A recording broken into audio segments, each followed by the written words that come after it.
For the past couple weeks, I've been torturing you with a bunch of critiques and reviews of some very interesting pocket survival kits.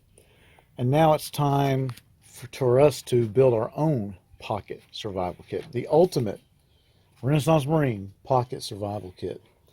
So we looked at some good kits, some interesting kits. And I think all of them have some really interesting points, but all of them could use some improvement. Now, to be fair, the kit I'm going to build, I'm not going to pay attention to price. So I'm not having to compete in the marketplace. And I just want to say that up front. First of all, if you're building a pocket survival kit, the first thing you have to do is pick the carrier, the container. And we're putting that restriction that it's a pocket survival kit. And what does that mean? Well, in my opinion, it means it has to be able to fit inside the pocket of what I would call outdoor clothing. Um, Military type side pockets or cargo pockets, and even some of the kind of outdoor shirts that you might buy. The long sleeve shirts that have the big front pockets. Think of fishing shirts or some of those Magellan Academy type, LL Bean type shirts. You know what I'm talking about. So it needs to be able to fit in those. And then you got to consider, is it going to be hard or soft? And most of what we looked at was hard, but there were a couple of soft in there. And then we got to look at water resistance. And then we're going to just have to look at the actual usability of the container itself, because we really can't afford for the container to not have any other purpose. So these are some of the containers that I looked at. And understand, these are just containers I had here. Everything from soap containers to the ubiquitous Altoids container. This is a kind of a hard shell glasses container. This was an interesting one. This is a little, I think it was some sort of little med kit that I got. And that's an interesting little idea for a soft shell. But this is what I've decided to go with. These are two of the same thing. I can't tell you for sure who the manufacturer is. There's no name on it. And that makes me think it's kind of a Rothko or Condor type thing. But they're neat little pouches. And that's what they are. They're pouches that fit onto Molly gear. But to me, that makes them even more usable. This will go in your pocket. It's a bit of a stretch, and it's certainly, once full, going to be as big, if not bigger, than anything we looked at before. But the little out I give myself is that instead of putting it in a pocket, you could throw it on your belt. I'm still going to call it a pocket survival kit, but you could put it on your belt. So I have two of those here today. And what we're going to do is we're going to see what we can get in there, and we're going to try to pick the best items for the most uses that we can come up with. So right off the bat, let's look at this pouch a little closer. And like I said, I have two of them here. We'll look at the green one just because it's a little easier to see. The main compartment is padded, and it has two little pockets inside of a pretty roomy main compartment. And then there's a secondary compartment which has both a Velcro flap and a latch. And then, of course, like I said on the back, you've got the ability for either MOLLE or just plain belt connecting. Now, I've put my own little pulls on here. I don't remember what came on there, but I didn't like it, so I've got some pulls on there. And it's an inexpensive, but it's a pretty good little piece. I'll try to look it up and see if I can point you to who makes it, but like I said, I want to say it's either a Condor or a Rothko type thing. It's fairly expensive, and I got a feeling that it is widely duplicated. But that's the container that we're going to go with to build our ultimate pocket survival kit.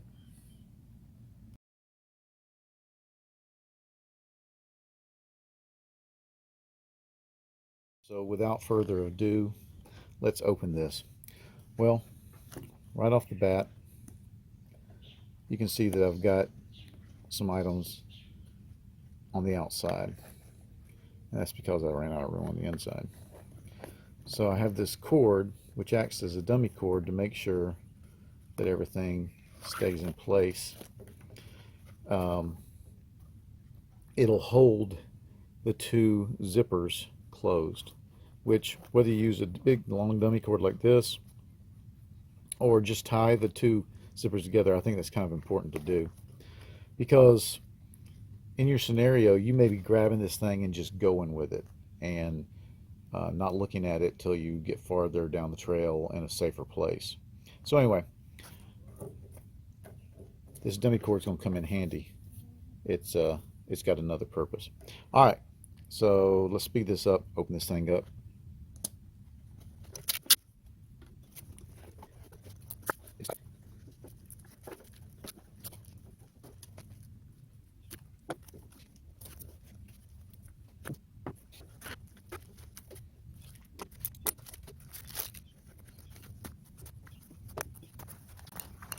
Okay, that's everything. Now, let's look at this cluster and see what we got here. I'll arrange it a little bit more in a more presentable fashion.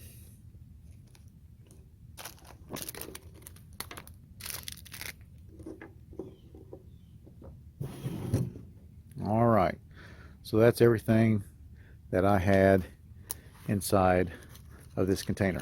Now, first of all, the container, as I said,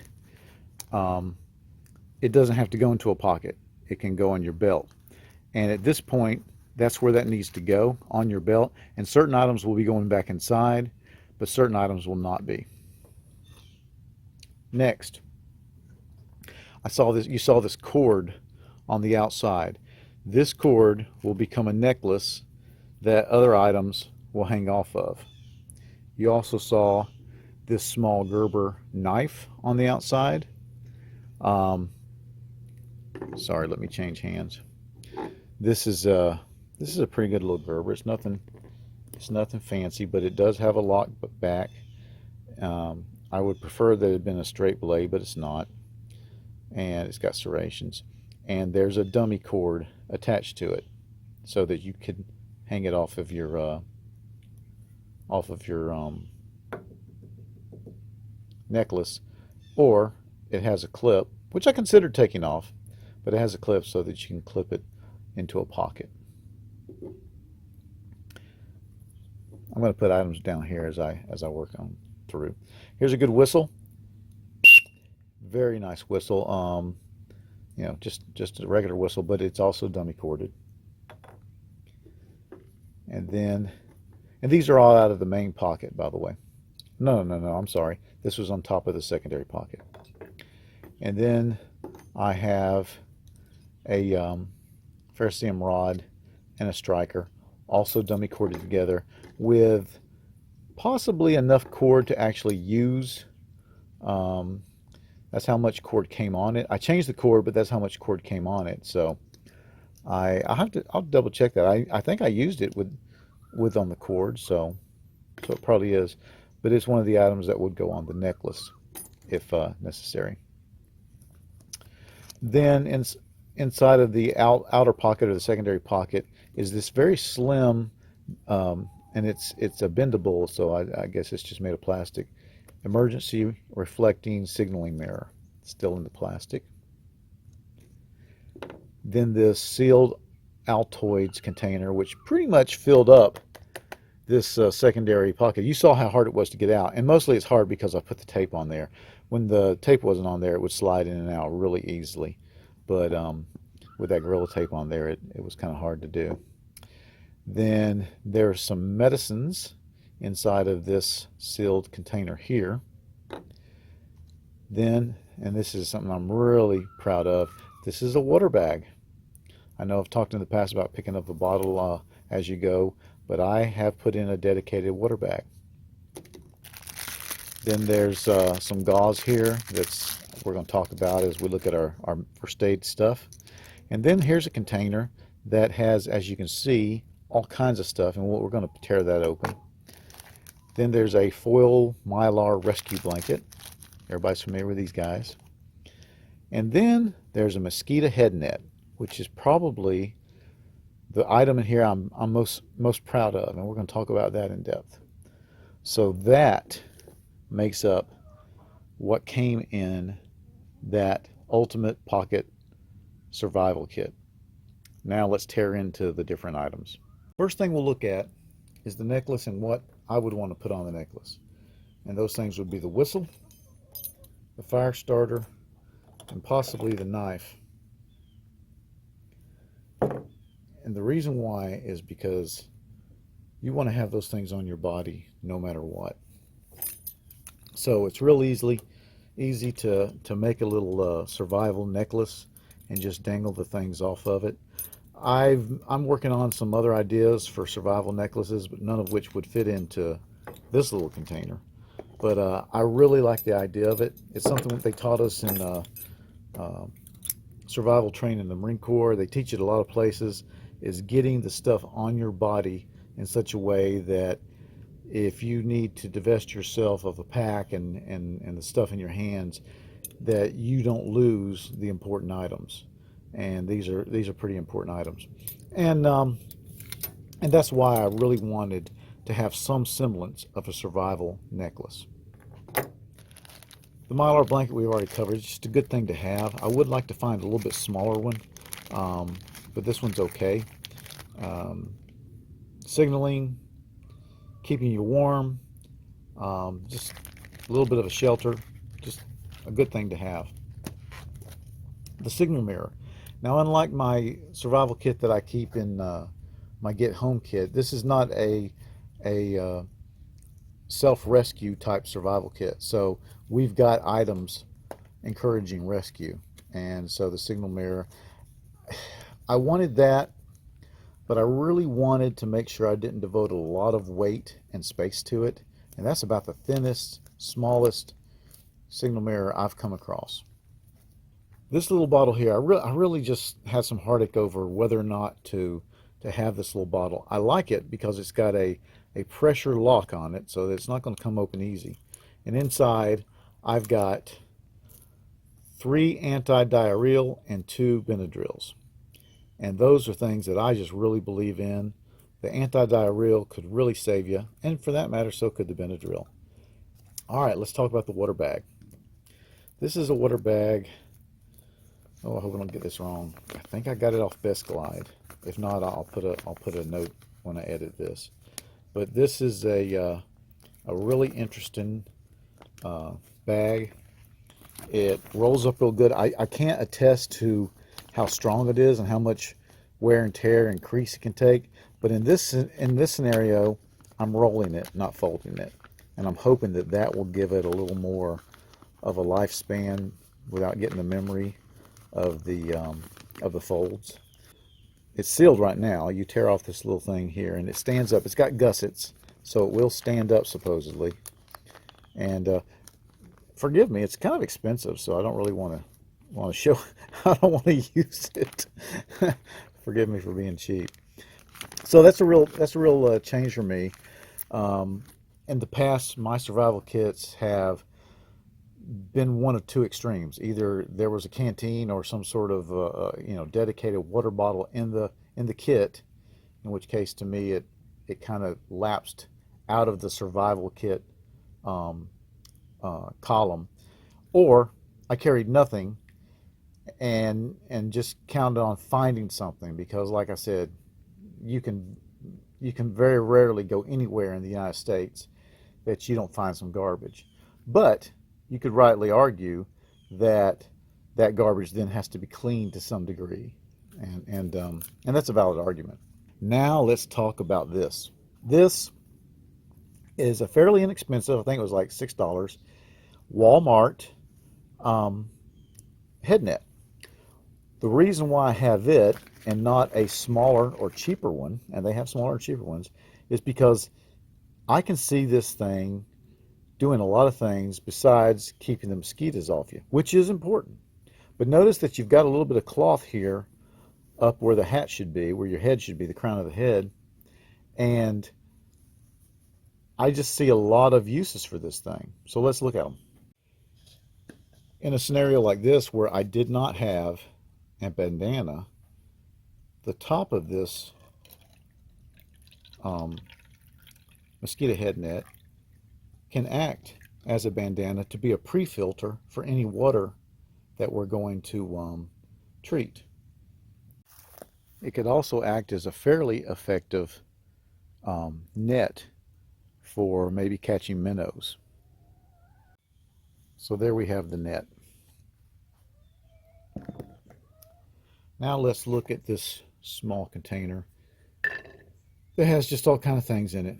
There's a bit of a fishing kit in here, and there's also 3 fire starters. There's string for the fishing kit.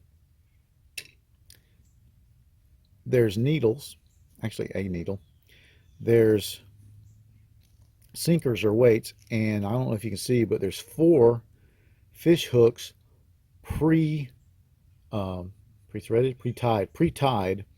on about 8 inches of line. And that's something I've kind of harped about, is that in a survival situation you really don't want to spend time messing around with that. And you can buy these any place that sells fishing gear, and then you can use your dental floss to continue the fishing line onto a pole or tied off to something as you see fit. All right, let's open this Altoids box and look at all the crap that's in it.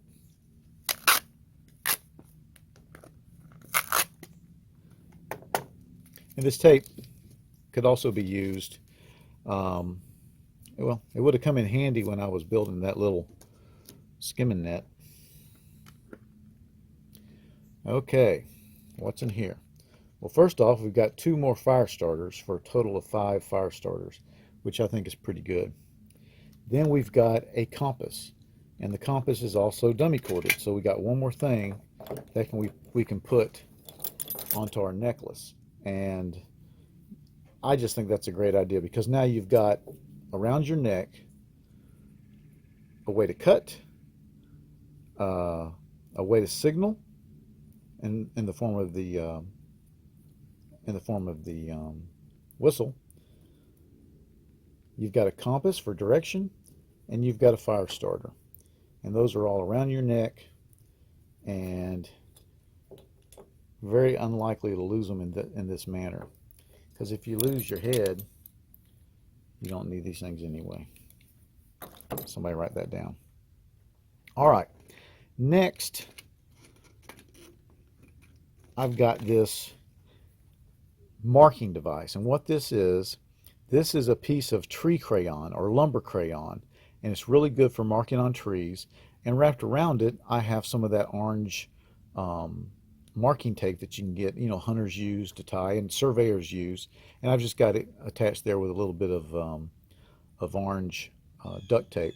But this is great for marking your route, because if you've ever been out bushwhacking in the woods, and in your survival mode, you're going to be doing some bushwhacking, and you say, well, let's go this way and see if this is the way down to the brook that I hear, or let's see if this will get us out of the draw and over that hill.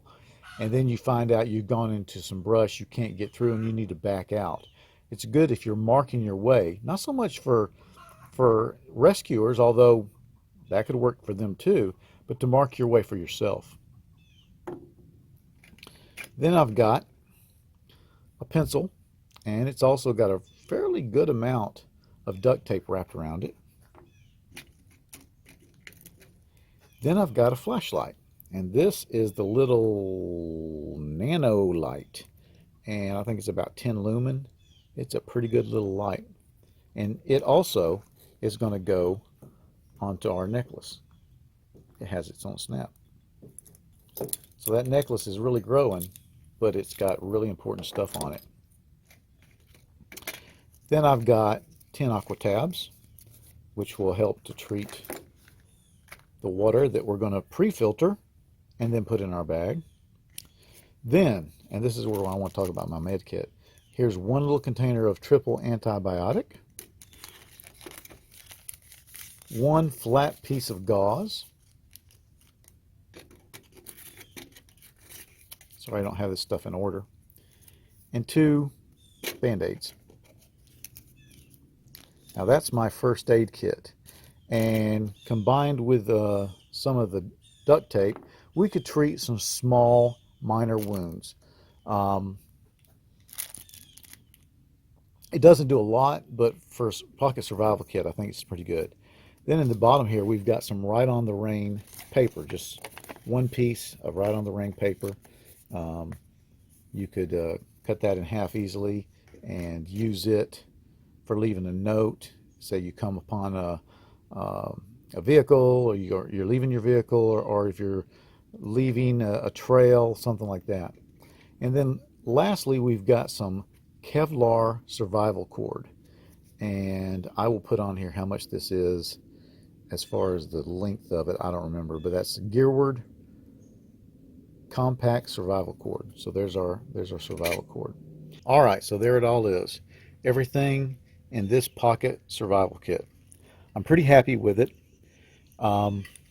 Basically, once you get it all open, this is going to be going around your neck. This will probably be going in your pocket. It's a good idea if this went into your pocket, because if suddenly an airplane or helicopter flew by, you need to get to this pretty quick. Everything else can easily fit back into this pouch. What? You want me to prove that? Fine, I'll prove it. All right, there it all is again. Things will be going in your pocket, around your neck. The rest of it would be going back into the pouch, which would go on your belt. And of course, you could choose to put some of these stuff in your pocket. My point is, it can all fit. All right, there it is. That's my ultimate pocket survival kit. Folks, tear it up. I appreciate it. Thanks for watching.